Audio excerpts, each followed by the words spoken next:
Wanita berpengharapan hadir lagi di ruang dengar Anda, sahabat wanita. Saya Anneke berharap kehadiran acara ini benar-benar Anda nantikan dan Anda selalu mendapat pengetahuan dan wawasan baru. Terima kasih untuk sahabat wanita yang sudah berkirim tanggapan, sudah menanggapi acara ini, ada yang bertanya juga, ada yang usul juga. Terima kasih semuanya. Hari ini informasi tentang obat akan saya bagikan untuk Anda di bagian pertama. Bagian kedua, Ibu Lilis Gantari akan berbagi pelajaran bagi jiwa tentang menderita akibat perbuatan baik. Secangkir teh atau kopi boleh menemani Anda mengikuti acara ini. Selamat menyimaknya.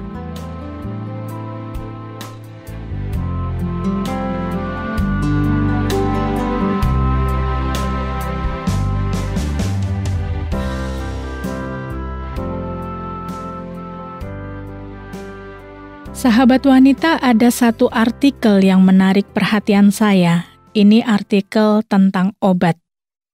Ada Tanya 5O dan Dagu Sibu. Saya penasaran dengan artikel ini, dan akhirnya saya mendapat jawaban dan penjelasannya. Berkaitan dengan obat, ada 5 hal yang perlu kita pertanyakan. Kita pasti yakin kalau kita sakit, kita mendapat obat yang tepat dari dokter. Tapi kita juga perlu memahami obat apa saja yang kita dapatkan dan untuk gangguan penyakit apa. Tanya 5O, ini penting bagi kita. Obat ini apa nama dan kandungannya? Obat ini apa indikasi dan khasiatnya? Obat ini berapa dosisnya? Obat ini bagaimana cara menggunakannya? Obat ini apa efek sampingnya? Ini 5 pertanyaan dasar yang penting yang perlu kita pertanyakan pada diri sendiri. Karena ada banyak masalah penggunaan obat di masyarakat yang disebabkan kurangnya pengetahuan dan informasi tentang obat dari resep dokter. Akibatnya, banyak pasien yang tidak patuh pada resep dokter, baik durasi penggunaan maupun dosisnya. Ada pula yang salah paham tentang obat generik, yang dianggap obat murah yang tidak manjur. Selain itu, ada juga pembelian obat keras secara bebas tanpa resep dokter. Jadi kalau kita mendapat obat dari dokter, pertanyakan 5O tadi, supaya kita benar-benar paham tentang obat yang kita minum dan untuk gangguan apa. Ini bisa menghindari kita dari salah konsumsi obat. Mungkin dosisnya benar, aturannya benar, tapi bukan untuk penyakit yang kita alami. Selain tanya 5O, ada juga penjelasan tentang Dagu Sibu. Ini juga masih berkaitan dengan obat. Dagu Sibu. Dapatkan, gunakan, simpan, buang. Sebagai konsumen atau sebagai pasien, kita memang berkaitan erat dengan obat. Tetapi kita perlu memperlakukan obat dengan benar dan tepat juga. Dapatkan, gunakan, simpan, buang. Itu berarti kita perlu mendapatkan obat dengan benar, dari tempat yang benar, dengan cara yang benar. Kita membeli obat di apotik dengan resep dokter untuk gangguan penyakit yang kita alami. Jangan sampai nama obatnya salah. Selain mendapatkan dengan benar, kita juga perlu menggunakan obat secara tepat. Obat yang tepat digunakan sesuai gangguan penyakitnya, sesuai dosisnya, dan sesuai cara konsumsinya. Ada obat yang diminum 3 kali sehari atau 2 kali sehari. Ada obat yang sekali minum hanya 1 tablet. Ada juga yang sekali minum 2 tablet. Ada obat yang diminum sebelum makan, tetapi ada juga yang dikonsumsi sesudah makan. Nah, semua penjelasan tentang penggunaan obat ini harus kita terapkan dengan tepat juga. Selain mendapatkan dan menggunakan obat dengan benar dan tepat, kita perlu menyimpan obat dengan tepat juga. Bagus kalau kita punya lemari obat khusus, supaya obat-obat yang kita simpan tidak terkontaminasi apapun. Penyimpanan obat yang tidak tepat bisa mempengaruhi kualitas obat. Mungkin obat berubah bentuk, misalnya meleleh atau justru mengkristal.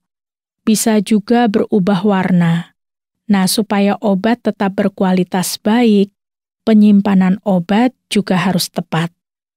Dagu sibu, dapatkan, gunakan, simpan, buang.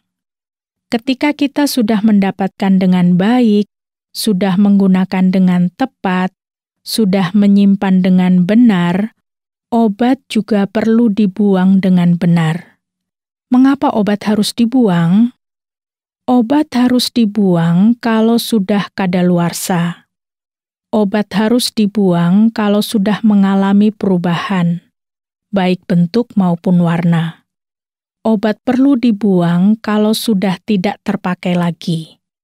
Kalau kita masih punya obat yang tersisa, jangan pernah dibagikan kepada orang lain meskipun punya gangguan sakit yang sama, karena belum tentu obat kita cocok digunakan orang lain. Di mana kita bisa membuang obat?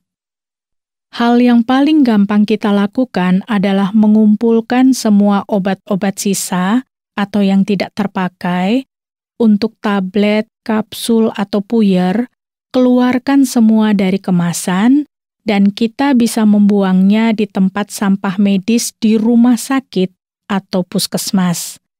Jangan membuang di tanah atau di tanaman, karena bisa mengganggu dan mencemari air tanah. Jangan juga membuang di tempat sampah, karena bisa diambil orang dan disalahgunakan. Jadi berkaitan dengan obat, mari pelajari tanya 5O. Obat ini apa nama dan kandungannya? Obat ini apa indikasi dan khasiatnya? Obat ini berapa dosisnya? Obat ini bagaimana cara menggunakannya? Obat ini apa efek sampingnya? Selain tanya 5O, mari pahami juga dengan baik dagu sibu obat. Dapatkan, gunakan, simpan, dan buang obat dengan tepat dan benar. Mungkin Anda pernah mengalami, dulu ada nama obat yang Anda kenal yang sering Anda konsumsi untuk sakit kepala misalnya. Tetapi sekarang obat itu sudah tidak ada. Yang ada obat dengan nama yang lain. Bukan berarti obat yang lama salah, tetapi setiap obat yang diproduksi punya masa paten atau masa produksi dan konsumsi. Biasanya 20-40 tahun. Kalau masa patennya habis, pabrik lain boleh memproduksinya dengan nama yang berbeda, tetapi dengan kandungan yang sama. Ini termasuk penggolongan obat berdasarkan nama. Jadi ada obat paten, ada obat generik, dan ada obat generik bermerek. Ada juga penggolongan obat berdasarkan cara penggunaannya. Ada obat dalam yang bisa langsung dikonsumsi, dan ada obat luar yang tidak dikonsumsi. Ada penggolongan obat berdasarkan penandaan pada kemasan obat. Ada obat bebas terbatas, obat keras, narkotika, tanaman herbal terstandar, dan fitofarmaka. Penggolongan penggunaan obat didasarkan pada aturan pakai atau dosisnya dan juga waktu meminumnya, misalnya pagi, siang, atau malam. Jadi sahabat wanita, obat-obat ini bisa digolongkan berdasarkan beberapa kelompok atau kategori. Apapun kelompok atau kategorinya, setiap kita menerima atau membutuhkan obat, jangan lupa dengan pelajaran tanya 5O dan dagu sibu obat. Tujuannya supaya kita bisa memanfaatkan semua obat dengan baik dan benar dan tidak ada salah konsumsi obat.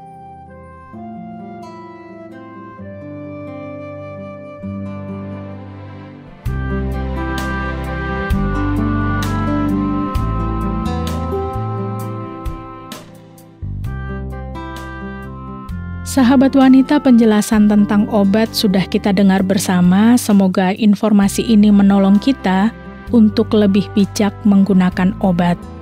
Sesaat lagi Ibu Lilis Gantari akan hadir untuk Anda dengan pelajaran menderita akibat perbuatan baik. Namun sebelumnya, mari kita dengarkan sebuah lagu berikut ini.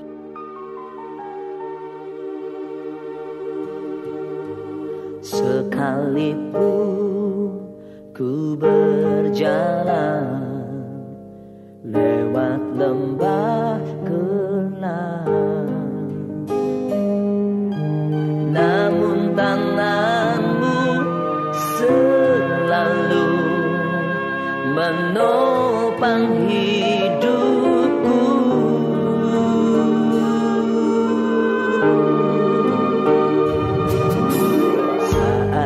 Dalam ketakutan, Kau hadir di sisiku.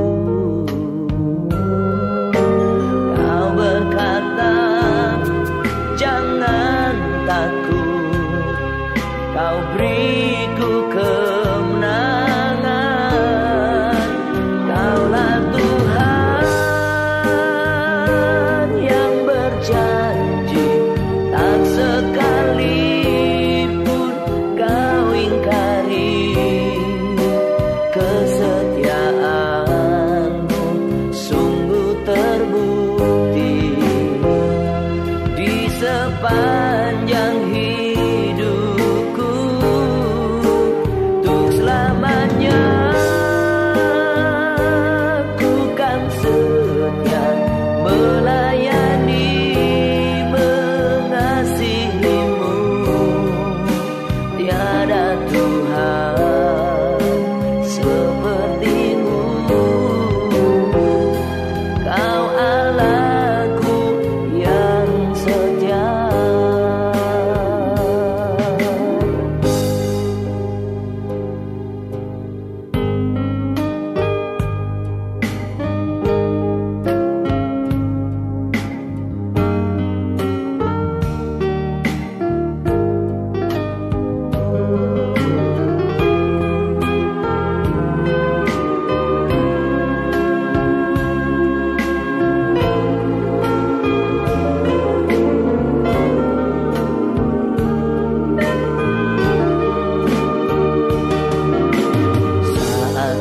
Dalam ketakutan, Kau hadir di sisiku. Kau berkata, jangan takut, Kau beriku kemenangan. Kaulah Tuhan yang berjanji, tak sekalipun Kau ingkari. Kesetiaan-Mu sungguh terbukti di sepanjang hidupku.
sepertimu, Yesus, Kau Allahku yang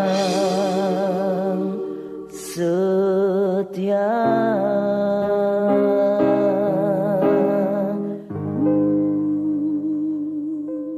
Sahabat, senang rasanya dalam hidup ini bila kita bisa berbuat baik kepada sesama kita. Begitu juga sebaliknya, kita senang bila ada orang lain yang senang berbuat baik kepada kita.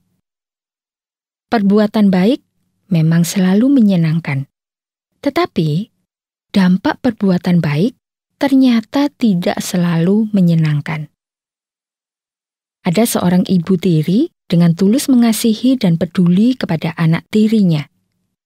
Tetapi anak tirinya selalu menganggap perbuatan baik ibu tirinya itu hanyalah pura-pura dan hanya mencari perhatian bapaknya. Jadi ibu tiri itu cukup menderita hidupnya. Anak tirinya tidak pernah berterima kasih, apalagi memuji atau menghargai perbuatan baiknya. Suatu hari, anak tirinya minta dibuatkan nasi goreng, dan ibu tiri itu langsung membuatkan nasi goreng yang istimewa, pakai telur, sosis, dan juga udang. Setelah nasi goreng matang, anak tiri itu mulai makan nasi gorengnya, dan mulai mengomel dengan mengatakan nasi gorengnya tidak enak. Padahal ia sudah habis 1 piring lebih. Ibu tiri itu hanya bisa mengelus dada dan terluka hatinya. Setiap kali ia berbuat baik, tidak pernah sedikit pun dihargai, yang membuat hati ibu tiri itu sangat menderita. Sahabat, apakah Anda pernah memiliki pengalaman seperti ibu tiri tadi? Ia menderita tekanan batin karena melakukan perbuatan baik. Mungkin Anda juga pernah mengalaminya. Bahkan mungkin sampai saat ini, Anda masih terus menderita. Dan karena penderitaan itu, Anda lalu jarang atau mungkin tidak pernah lagi untuk berbuat baik. Lalu pertanyaannya, apakah tindakan kita benar bila kita menderita batin atau menderita secara fisik karena kita berbuat baik, lalu kita berhenti untuk berbuat baik? Memang banyak orang akhirnya mengaku kapok atau malas untuk berbuat baik karena penderitaan yang ia terima. Tetapi firman Tuhan dalam Galatia pasal yang ke-6 ayat yang ke-9 dan 10 mengatakan, "Janganlah kita jemu-jemu berbuat baik, karena apabila sudah datang waktunya kita akan menuai, jika kita tidak menjadi lemah. Karena itu, selama masih ada kesempatan bagi kita, marilah kita berbuat baik kepada semua orang." Sahabat, berbuat baik adalah panggilan Tuhan bagi kita yang percaya dan menghormatinya. Tuhan sudah memberi teladan dan contoh bagaimana Tuhan selalu menunjukkan kebaikan kepada kita, walaupun kadang kita abai atau tidak menghargainya. Kebaikan Tuhan tidak pernah berhenti. Matahari tetap bersinar setiap hari. Tuhan tidak pernah jemu untuk berbuat baik kepada kita. Dalam surat 1 Petrus pasal yang ke-3 ayat yang ke-10 sampai 22, Rasul Petrus mengatakan, "Siapa yang mau mencintai hidup dan mau melihat hari-hari baik, ia harus menjaga lidahnya terhadap yang jahat dan bibirnya terhadap ucapan-ucapan yang menipu. Ia harus menjauhi yang jahat dan melakukan yang baik. Ia harus mencari perdamaian dan berusaha mendapatkannya. Sebab mata Tuhan tertuju kepada orang-orang benar, dan telinganya kepada permohonan mereka yang minta tolong. Tetapi wajah Tuhan menentang orang-orang yang berbuat jahat. Dan siapakah yang akan berbuat jahat terhadap kamu jika kamu rajin berbuat baik? Tetapi sekalipun kamu harus menderita juga karena kebenaran, kamu akan berbahagia. Sebab itu, Janganlah kamu takuti apa yang mereka takuti, dan janganlah gentar. Tetapi kuduskanlah Kristus di dalam hatimu sebagai Tuhan, dan siap sedialah pada segala waktu untuk memberi pertanggungjawaban kepada tiap-tiap orang yang meminta pertanggungan jawab dari kamu tentang pengharapan yang ada padamu.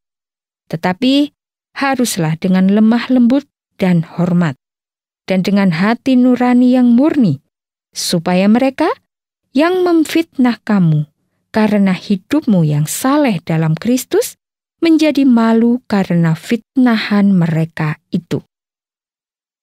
Sebab lebih baik menderita karena berbuat baik, jika hal itu dikehendaki Allah, daripada menderita karena berbuat jahat. Sahabat, Rasul Petrus juga menegaskan kepada kita bahwa lebih baik menderita karena perbuatan baik daripada perbuatan jahat. Karena mata Tuhan tertuju kepada orang-orang yang benar, dan Tuhan tentu tidak senang dengan perbuatan yang jahat. Jadi, apapun yang terjadi pada diri kita setelah kita melakukan perbuatan baik harus tetap dilakukan.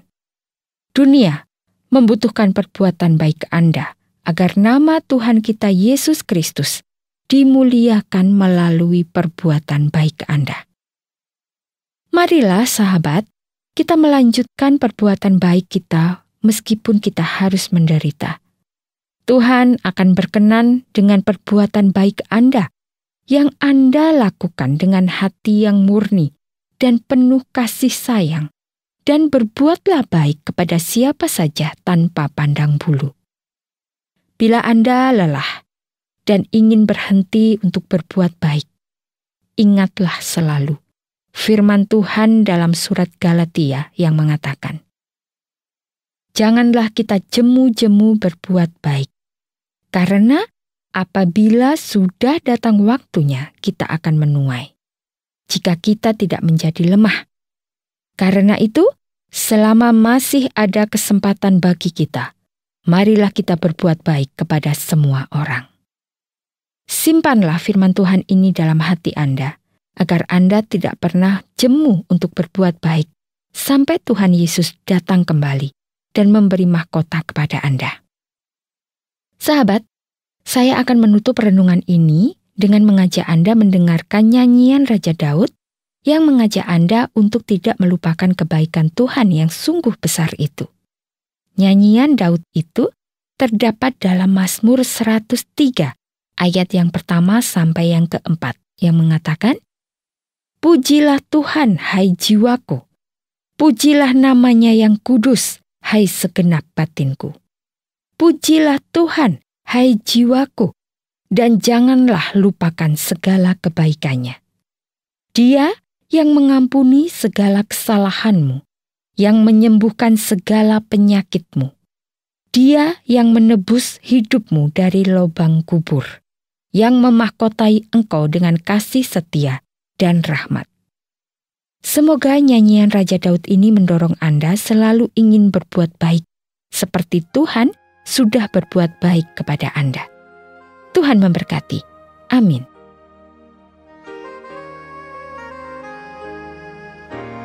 Nyatakan bahwa Yesus Kristus Tuhan, Juru Selamat dunia dan jalan ke surga. Di dalam sikap dan perbuatanmu, sebelum dunia ini kan berakhir.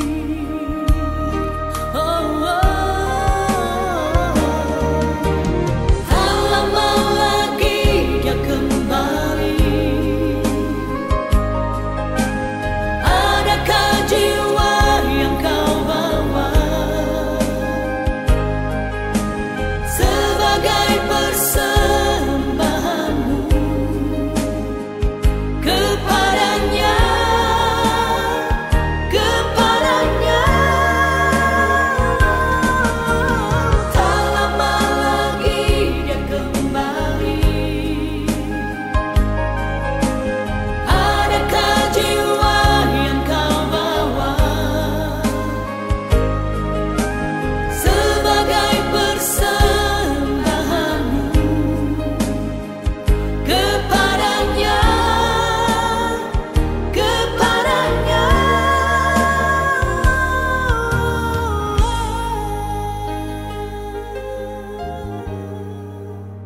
Sampai di sini jumpa kita saat ini, sahabat wanita. Kita akan berpisah sesaat saja, karena di kesempatan yang akan datang, Wanita Berpengharapan akan hadir lagi untuk Anda.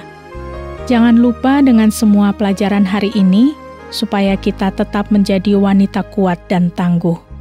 Kalau Anda punya pertanyaan, mau menanggapi acara ini, atau ingin berbagi pengalaman hidup, silahkan kirimkan tanggapan Anda kepada kami, Wanita Berpengharapan, bisa melalui SMS atau WhatsApp di nomor 081 333 777 386. Sekali lagi di nomor 081 333 777 386. Saya Anneke mohon diri, sampai jumpa.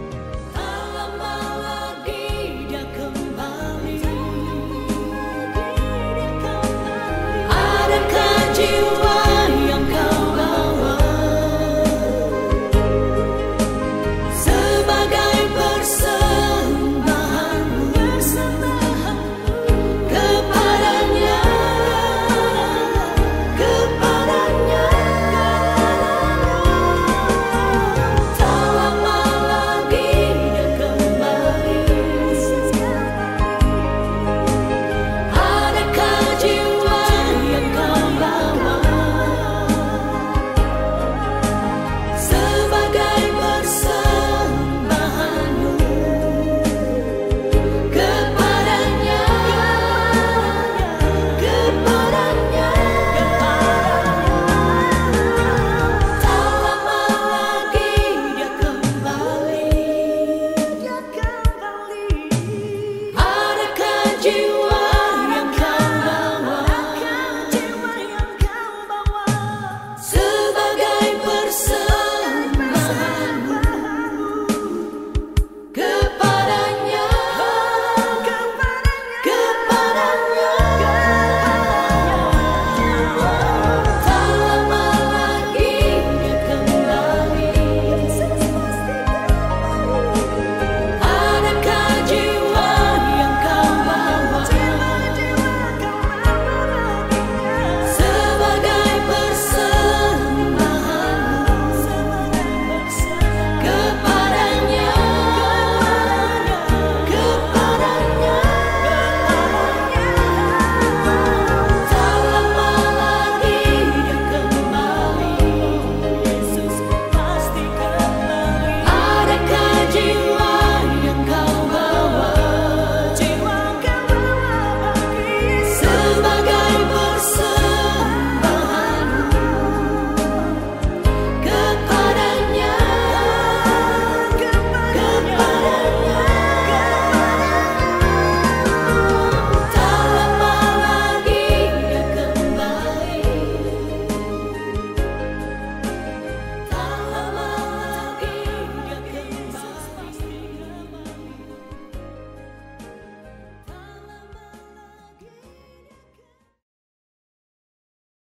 Terima kasih Anda sudah mengikuti program kami. Jika Anda diberkati, jangan lupa like, komen, dan share supaya Anda tidak ketinggalan setiap program terbaru kami.